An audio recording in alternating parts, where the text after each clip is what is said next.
بالله من الشيطان الرجيم بسم الله الرحمن الرحيم وإذ واعدنا موسى 40 ليلة ثم اتخذتم العجل من بعده وأنتم ظالمون ثم عفونا عنكم من بعد ذلك لعلكم تشكرون وإذ واعدنا اور یاد کرو اس وقت کو جبکہ ہم نے وعدہ کیا تھا موسیٰ علیہ السلام سے 40 لیلۃ 40 راتوں کا ثم اتخذتم العجل پھر تم نے بنا لیا بچڑے کو معبود من بعدہ موسیٰ علیہ السلام کے جانے کے بعد وانتم ظالمون اور تم حد سے گزرنے والے تھے ثم عفونا پھر ہم نے درگزر کا معاملہ کیا عنکم تم سے من بعد ذالک اس سب کے باوجود لعلکم تشکرون تاکہ تم شکر ادا کرو. یاد کرو اس وقت کو جبکہ ہم نے موسیٰ علیہ السلام سے وعدہ کیا تھا 40 راتوں کا، پھر تم نے بچڑے کو معبود بنا لیا من بعدہ وانتم ظالمون. اس سب کے باوجود حضرت موسیٰ علیہ السلام کے کوہ طور پر جانے کے بعد تم نے اپنی جانوں پر ظلم کیا بچڑے کو معبود بنا کر. بچڑے کو معبود بنانے کے بعد بھی ہم نے تم کو عفو درگزر کا معاملہ کیا تم سے. ان سب چیزوں کے باوجود تم ہمارے شکر گزار بندے نہیں بن پا رہے ہیں. بچڑے کو معبود بنانے کے بعد بھی ہم نے تم کو معاف کیا. تم احسان مند رہو گے اور ہم سے توبہ کرو گے، شکر گزار بندے بن کر رہو گے. تو آج کے درس میں 2 آیتیں پڑھی گئی، 2 آیتوں میں 4 باتیں بتائی گئی ہیں. ایک آیت میں 2 باتیں. پہلی آیت میں 2 باتیں اللہ تعالیٰ نے موسیٰ علیہ السلام سے، پہلی بات اللہ تعالیٰ نے موسیٰ علیہ السلام سے 40 راتوں کا وعدہ کیا تھا. دوسری بات جب حضرت موسیٰ علیہ السلام کوہ طور پر گئے تو حضرت موسیٰ علیہ السلام کے جانے کے بعد ان کی قوم بچڑے کو، گائے کے بچے کو معبود بنا لی، خدا بنا لی، اور یہ اپنی جانوں پر حد سے اپنی جانوں پر ظلم کر کے بچڑے کو معبود بنا لی. تیسری بات اللہ تعالیٰ نے ان کا بچڑے کو معبود بنانے کے بعد بھی اللہ نے ان کو موقع دیا، مہلت دیا. اللہ ان سے عفو درگزر کا، معافی کا معاملہ کیا، چھوٹ دیا، ڈھیل دیا. چوتھی بات کیوں اللہ چھوٹ دیا؟ تاکہ یہ بندے اللہ کے احسان مند بن کر رہے، اللہ کے بندے احسان مند بن کر رہے، شکر ادا کرے. اللہ ہم کو موقع دیا پھر لوٹ کر واپس آ کر توحید پر جمنے کا. یہ 4 باتیں تھیں. اب تشریح تفسیر کیا ہے؟ 2 دن سے بات آ رہی ہے کہ حضرت موسیٰ علیہ السلام فرعون کی قوم سے اور فرعون سے نجات کے لیے، بچنے کے لیے راتوں رات نکل گئے مصر سے.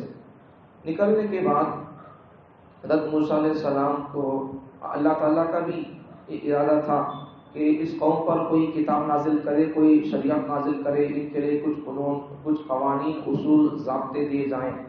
تو موسیٰ علیہ السلام کی قوم کی بھی یہی نیت تھی کہ ہمارے لیے کوئی اصول ہو تو اچھا ہوگا زندگی گزارنے کے لیے.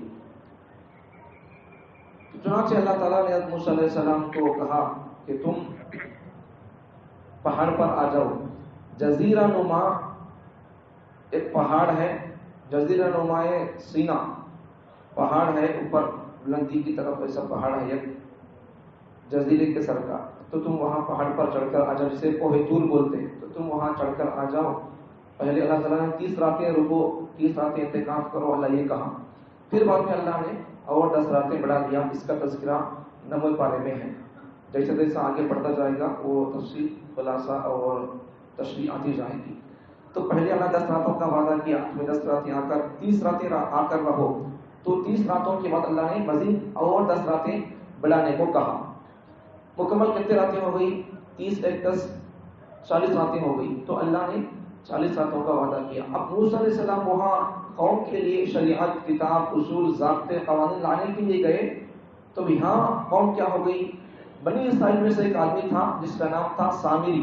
اس کا تذکرہ ہے، سامری کا تذکرہ ہے قرآن مجید کے سورہ طٰہٰ اور قرآن مجید کے 16ویں پارے میں اس کا تذکرہ ہے، تفصیل سے تذکرہ ہے. سامری کیا کیا بس بنی اسرائیل کے ساتھ، یہ سارا قصہ 16ویں پارے میں سورہ طٰہٰ کے اندر موجود ہے. وہاں جب پہنچیں گے زندہ اللہ رکھے گا تو وہاں آپ کو تفصیل سے بتائیں گے. بات اتنی ہے کہ سامری نام کا ایک آدمی تھا. وہ آدمی کیا کیا، سونے کو چاندی کو لے کر ایک بچڑا بنایا، سونے چاندی کو گلا کر کے بچڑا بنانے کے بعد کیا کیا، اس بچڑے کے اندر، اس گائے کے بچے کے اندر ایک خاص قسم کی مٹی ڈال دیا. اور وہ خاص قسم کی مٹی کہاں کی تھی؟ حضرت جبرائیل علیہ السلام کے پیروں کی مٹی تھی. حضرت جبرائیل علیہ السلام کے گھوڑے کے نیچے کے مٹی تھی، نیچے کی جبرائیل علیہ السلام کے گھوڑے کے پاؤں سے لگی سو مٹی. وہ آدمی کیا کرتا تھا، جب بھی جبرائیل آ کر جاتے تو جبرائیل علیہ السلام کے جانے کے بعد وہ جبرائیل علیہ السلام کا گھوڑا کہاں کا پوارا کیا کی، وہاں سے وہ سامری نام تھا اس کا، وہ آدمی کیا کرتا تھا، مٹی وہاں کی اٹھا لیتا تھا. جہاں جبرائیل علیہ السلام کا گھوڑا قدم رکھا وہاں کی مٹی سامری نام کا آدمی اٹھا لے کر اپنے پاس ایک جگہ محفوظ رکھتا تھا. اب سننے کو چاندی کو گلا کر ایک بچڑا بنایا، ایک گائے کے بچے کی سب کی شکل کا ایک بچہ بنا دیا. اب وہ جو مٹی اٹھا کرتا تھا، وہ مٹی کیا کیا، اس بچڑے کے اندر ڈال دیا، جبرائیل علیہ السلام کے گھوڑے کے پاؤں کی مٹی. اب ڈالنے کے بعد کیا ہوا، اس سونے چاندی سے بنے سو بچڑے کے اندر جان آ گئی. اب اپنی قوم بنی اسرائیل کو کیا کہنے لگا، موسیٰ علیہ السلام تمہاری ہدایت کے لیے، تمہارے زندگی گزارنے کے قانون اور قاعدے ضابطے کے لیے جو کتاب لانے گئے تھے وہ تمہارا یہی رب ہے، دیکھو تو بتانے لگا. اسے بچڑے کو، گائے کے بچے کو بتانے لگا. موسیٰ علیہ السلام جس کتاب لانے کے واسطے گئے تھے وہ اس کے پاس گئے تھے، کس کے پاس، بچڑے کے پاس. یہ خدا ہے دیکھو بول کر بتا سامری. اب قوم کو گمراہ کرنے لگا تو وہی بات، وہی اشارہ ہے. ثم اتخذتم العجل، پھر تم نے کیا کیا، بچڑے کو معبود بنا لیا. من بعدہ، موسیٰ علیہ السلام کے کوہ طور پر جا کر اللہ کی کتاب لانے کے لیے موسیٰ علیہ السلام گئے تو جانے کے بعد، موسیٰ علیہ السلام جانے کے بعد ان لوگوں نے کیا کیا، بچڑے کو معبود بنا لیا. پوری قوم اس میں مبتلا ہو گئی. اب ہمیں بعض لوگ کیا بولتے بیان میں، بعض لوگ کیا بولتے ہیں، موسیٰ علیہ السلام قوم کو چھوڑ کر کوہ طور پر چلے گئے تو زمین میں فتنہ آ گیا، لوگ مرتد ہونے لگے. موسیٰ علیہ السلام چھوڑ کر نہیں جاتا قوم کو، ایسی بات بولتے. یہ موسیٰ علیہ السلام کی شان میں گستاخی ہے. اگر موسیٰ علیہ السلام نہیں جاتے یا نہیں بولتے ایسا بولتے، موسیٰ علیہ السلام کے زمانے میں دعوت چھوٹی تو قوم مرتد ہو گئی. ارے بھائی ان کو بلایا کون تھا پہاڑ پر، کوہ طور پر آؤ تمہارے اپنے کتاب دوں گا، یہ بلایا کون دینے کے واسطے، اللہ بلایا ہے. تو قوم گمراہ ہو گئی ہے. تو یہاں یہ نہیں بول سکتے کہ ہمیں بعض لوگ نہیں بولتے، ہمارے سمجھ میں آگے بات، اس قسم کے باتیں نہیں بولنا. اپنی تنظیم کو، اپنی تحریک کو بڑھانے کے لیے اس قسم کی باتیں نہیں کرنا. پیغمبروں کی شان میں گستاخی نہیں کرنا، ایمان تباہ ہو جاتا، پھر ایمان چلے جاتا. پھر موسیٰ علیہ السلام جب چلے گئے، دعوت چھوٹ گئی تو قوم مرتد ہو گئی. موسیٰ علیہ السلام کو جانا نہیں تھا. قوم کے ایمان کے برباد ہونے میں موسیٰ وجہ بنے، یہ بات لازم آتی. پھر موسیٰ علیہ السلام کا بلائے اللہ تھے تو یہ ایک قسم کا ایک لوگوں میں پھیلتی ہوئی ایک غلط فہمی تھی، اس کا یہ ازالہ اور رد کر رہا ہوں. سمجھ لو ہے کیا ہے. اللہ، حضرت موسیٰ علیہ السلام خود نہیں گئے پہاڑ پر، اللہ بلایا تھا کتاب دینے کی، تورات دینے کے لیے چلے گئے. تو گئے تو بھی، اس کا تذکرہ بھی قرآن مجید میں ہے. قرآن مجید کے 16 پارے میں سورہ طٰہٰ میں ہے. موسیٰ علیہ السلام گئے تو بھی خالی نہیں گئے، ان کے بھائی کو چھوڑ کر گئے، یہ تذکرہ بھی ہے. بعد میں قوم ایمان سے ہٹ گئے تو موسیٰ علیہ السلام آنے کے بعد داڑھی پکڑ لی بھائی کی، تذکرہ قرآن مجید میں ہے، آگے آئے گا انشاءاللہ. تو موسیٰ علیہ السلام چلے گئے تو پھر قوم ایمان سے پھر کر بچڑے کو خدا بنا لی، اس کی عبادت کرنے لگ گئی. سامری نام کا آدمی قوم کو برباد کرنے لگا. اب یہ سب چیزیں ہونے کے باوجود بھی اللہ تعالیٰ ان کو معاف کر رہا تھا. یہ لوگ مہلت کو غنیمت سمجھ کر معافی چاہیں گے، توبہ تائب ہو جائیں گے، اللہ اس لیے کو ڈھیل دے رہا تھا. سمجھ میں آتی بات؟ تب ہمیں لوگ یہ لوگ کیا کر رہی بولو، یہ لوگ کیا کر رہے ہیں؟ موسیٰ علیہ السلام کے زمانے کی قوم کیا کر رہی ہے؟ بچڑے کو خدا بنا لی ہے. اب ہماری قوم کیا کر رہی ہے؟ یہ جاندار چیز کو خدا بنا لیے. اب ہماری قوم کیا کر رہی ہے؟ بے جان چیزوں کو خدا بنا لی ہے. شاید ان کی نسل ہے اس لیے یہ کر رہی سو. موسیٰ علیہ السلام کے زمانے کی یہ قوم تھی نہیں جو بچڑے کی بات کرتی تھی، انہی کی نسل ہوتی ہے جو غیر جاندار چیزوں کی پرستش میں لگ جاتی ہے. انہوں تو بہتر تھے ہمارے سے، ہمارے زمانے کے لوگوں سے وہ بہتر تھے. کم سے کم انہوں جاندار چیز کی پوجا کر رہے تھے. ہمارے زمانے کے لوگ کیا کر رہے ہیں؟ بے جان چیز کی پوجا میں لگی. ان سے بھی ہماری عقل کو کتا کھا لیا. ان کے اندر کم سے کم تو عقل تھی، جاندار کی پوجا کرتے تھے. لیکن ہمارے زمانے میں کیا کر رہے ہیں؟ بے جان چیزوں کی پوجا کر رہے ہیں. قرآن مجید میں اللہ فرمانے ضعف الطالب والمطلوب، تم مانگنے والا خود بھی، منتیں مانگنے والے صرف کے اندر مبتلا لوگ بھی کہ خود مانگنے والا یہ بھی کمزور ہے، جس سے مانگا جا رہا وہ بھی کمزور ہے. پنجے اٹھا کر یا مندر میں بھی دیکھو، وہاں جو مٹھائی رکھتے یا کوئی لڈو وغیرہ رکھتے تو وہاں ان بتوں کے پاس سے، پنجوں کے پاس سے رکھی ہوئی شکر، ناریل، دودھ پتی، کمکم، بٹو کیا کی سب بھی ایک مکھی آ کر لے کر گئی تو وہ بت، وہ پنجا، وہ بت کیا کرتا؟ اٹھا کر لے جا رہی تو مکھی اس سے چھین بھی نہیں سکتا. اب جو بت اور جو پنجا جو صاحب ہمارے اپنے پاس ہے سو لڈو لے جا رہی مکھی، شکر کا دانا لے جا رہی ہے، اسے وہ بچا نہیں سک رہی تو ہماری مرادیں کہاں پورا کریں گے؟ اتنی بھی کامن سینس اور عقل نہیں ہے مسلمانوں کو. جس کے پاس قرآن مجید جیسی عظیم کتاب ہے، ہندوؤں مان رہے کتاب کو، ہندوؤں مان رہے کتاب کو، لیکن مسلمان اس کتاب کو فالو نہیں کر رہا. اب اس سے بڑی بے عزتی کی، بدنصیبی کی، محرومی کی اور بات کیا ہوگی؟ ایمان پر آ جاؤ، اسلام پر آ جاؤ. ایمان کے معاملے میں اللہ برداشت نہیں کریں گے. آگ میں ڈال دے اگر کوئی آپ کو، پھر بھی ایمان سے نہیں ہٹنا. یہ ہمارے بزرگوں کا، صحابہ کا سبق ہم کو اللہ پڑھایا، سمجھایا. میں ہمیشہ بولتا رہتا ہوں نہیں، اللہ ہمارے کو اس زمانے میں کہیں پیدا کیا، اللہ صحابہ کے زمانے میں، نبی کے زمانے میں اللہ کہیں پیدا نہیں کیا. بتاتا رہتا ہوں آپ کو ہمیشہ، کبھی کبھی نہیں. اس زمانے میں اگر پیدا کرتے تو اس زمانے میں صحابہ کا حال کیا تھا؟ جب ان کو ایمان کے مسئلے میں ان کو سولی دی جاتی، ان کو پھندے پر رکھا کر سولی دی جاتی جان کی، تو اس وقت ان سے کوئی پوچھتا کہ تیری کیا خواہش ہے، تیرے جگہ میں محمد ہوتے تو کیا کتنا اچھا ہوتا تھا، تو کیا سمجھتا ہے؟ تو وہ صحابہ کیا بولتے تھے؟ میرے ہوتے ہوئے میرے پیغمبر کو کاٹا بھی چبھے مجھے پسند نہیں. اتنی محبت تھی. ہمیں اتنی محبت کیا کرتے؟ بتوں سے کرتے، پنجوں سے کرتے. اللہ سے محبت ہے، نبی سے محبت ہے، تو پھر یہ کرو کرنے کے کام. اللہ سے بول رہا، اللہ کی کتاب پڑھ کر سمجھا رہا ہوں، پھر اسے فالو کرو. سمجھ میں آتی بات؟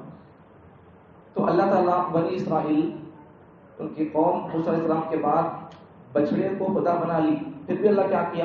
ثم عفونا عنکم من بعد ذلک، پھر بھی اللہ ان کو درگزر کا معاملہ کیا، معاف کر رہا. سدرتی قوم بول کر اللہ بھی ہم کو معاف کر رہا. اتنے سب کام اللہ دیکھ کر بھی اللہ بھی اس کا راس معاف کر رہا.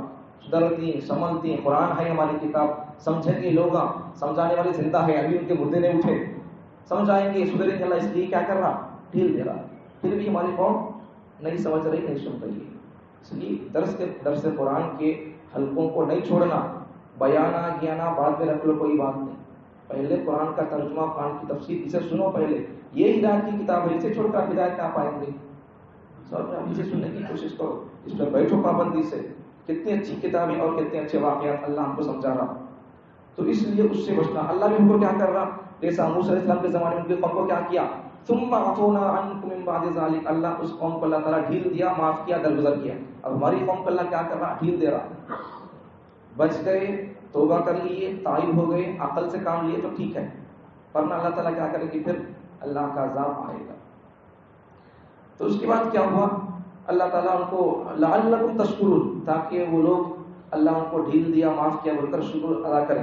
تو بعد میں چند لوگ جو عقل سے کام لیے وہ لوگ بعد میں توبہ کر لیے، ہمیں ایسا نہیں کرنا تھا بول کر توبہ کر کے پھر ایمان پر اسلام پر آ گئے. تو ہمارے لیے بھی دیکھو، بنی اسرائیل کے لوگ کیا کر رہے تھے؟ بچڑے کی پوجا کرتے تھے. اس زمانے کے کافر لوگ. ایک بات تو کیا یہاں سے سمجھ میں آنے والی, اس زمانے کے واقعے کو رکھ کر سمجھ میں آنے والی بات یہ تو کیا کہ اس زمانے کے لوگ, اس زمانے کے موسیٰ علیہ السلام کے زمانے کے لوگ بچڑے کی پوجا کرتے تھے, زندے جانور کی پوجا کرتے تھے. آج ہمارے ملک میں مسلمان غیر جاندار چیز کی پوجا کر رہے ہیں. ایک نقطہ تو ایک بات تو یہ. دوسری بات, وہاں اس زمانے کے لوگ بچڑے کی پوجا کرتے تھے. آج ہمارے ہندوستان کے ملک کے غیر مسلم لوگ بچڑے کی اماں گائے کی پوجا کرتے ہیں. اور پورے ملک میں گائے نہیں خریدنا, گائے کشی نہیں ہونا, ایسا بول کر یہ مسئلہ کھڑا کرتے ہیں. اس زمانے کے لوگوں کا حال وہ تھا, اس زمانے کے لوگوں کے مسلمانوں کا حال بھی بدترین ہے اور غیر مسلموں کا حال بھی بدتر ہے. ابھی بدترین میں بھی مسلمان اس سے گر گئے, اس لیے مسلمانوں کے لیے بدترین لفظ استعمال کیا. تو یہ بات تھی. اس لیے کیا کرنا ہے, یہ 4 باتیں آج کی سبق میں آئی ہیں. موسیٰ علیہ السلام جب اللہ تعالیٰ کو کتاب دینے کے لیے بلایا پہلی بات, تو اللہ تعالیٰ نے بلانے کے بعد اللہ ان سے وعدہ کیا 40 راتوں کا. دوسری بات, وہ حضرت موسیٰ علیہ السلام کتاب لینے کے لیے جانے کے بعد قوم بچڑے کو معبود بنا لی. تیسری بات, اللہ تعالیٰ ان کو شرک کرنے کے بعد بھی اللہ تعالیٰ ان کو موقع مہلت دیا, معاف کیا. عقل سے کام لیں گے, توبہ طائب ہو کر توحید پر آ جائیں گے. چوتھی بات کیا تھی, تاکہ وہ بندے توبہ طائب ہو کر اللہ کا شکر گزار بندہ بن کر رہیں گے. ایمان والے پھر دوبارہ ایمان پر آ جائیں گے. اللہ ان کو چانس دیا, مہلت دیا. اب ہمارے لیے بھی سبق ہے, ہماری قوم کے لیے سبق ہے کہ اگر سدھر گئے, سنول گئے, توبہ کر لیے تو ٹھیک ہے, ورنہ پھر اللہ کے عذاب کا انتظار کرنا چاہیے. اللہ تعالیٰ مجھے اور آپ کو مرتے دم تک جیے بھی تو ایمان پر جینے اور مرے کی بھی تو ایمان پر مرنے کے اللہ تعالیٰ توفیق عطا فرمائے.